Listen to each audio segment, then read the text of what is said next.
இந்த போர் நிற்கணும் அப்படிங்கிறதுல சீனா ப்ளஸ் இந்தியாவினுடைய பங்களிப்பு ரொம்ப ரொம்ப முக்கியத்துவம் வாய்ந்தது அப்படின்னு சொல்கிறாங்க. பிரதமர் நரேந்திர மோடியோட நேற்று இரவுக்கு முன்னாடியே ட்ரம்ப் அவர்கள் ஃபோன் பண்ணி பேசியிருக்காரு அப்படிங்கிற தகவல்லாம் ரிலீஸ் ஆகிருக்கு. ஸோ ஒரு கிட்டத்தட்ட எவ்வளவு நேரம் பேசினாங்க அப்படிங்கிறது முக்கியம் இல்லை, என்ன பேசியிருக்காங்கங்கிறது தான் முக்கியம். ஸோ ட்ரம்ப் அவர்கள் மோடி அவர்களுடைய வார்த்தைகளுக்கு நிச்சயமாக மதிப்பளித்திருப்பார் அப்படிங்கிறத நம்பலாம். இன்னொரு புறம் சீனா 4 அம்ச திட்டத்தை முன்மொழிஞ்சிருக்காங்க. சீனாவினுடைய அதிபர் ஜி ஜின்பிங் கிட்ட ட்ரம்ப் ரொம்ப நல்ல முறையில் தான் பேசுவார்.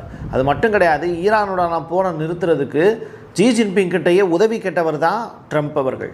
அப்படி ஸ்ட்ரைட் ஆஃப் ஹார்மஸில் எண்ணெய் ரிலேட்டடான பஞ்சாயத்தில் முழுக்க ஈரானுக்கு சாதகமாக சீனா இருந்தாலும் அமெரிக்காவினுடைய நலன் கருதியும் சில விஷயங்களை அவங்க செஞ்சுருக்காங்க. அப்படிப்பட்ட இடத்துல சீனாவினுடைய அந்த 4 அம்ச திட்டத்தையும் ட்ரம்ப் கருத்தில் எடுத்துக்கிட்டு தான் இந்த போரை முடிக்கிறதுக்கான முடிவில் இருக்காங்கங்கிற தகவல் ரிலீஸ் ஆகிருக்கு.